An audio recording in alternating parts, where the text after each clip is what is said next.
आगे तोर नहीं कसूर नहीं हमर कसूर गे दोनों के कैला का ऊपर वाला दूर गे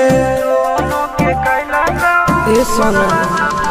आगे तोर नहीं कसूर नहीं हमर कसूर गे दोनों के कैला का ऊपर वाला दूर गे आगे शीशा के छोड़ा के तो मिलोगे चिंटू या न जान से आगे सोना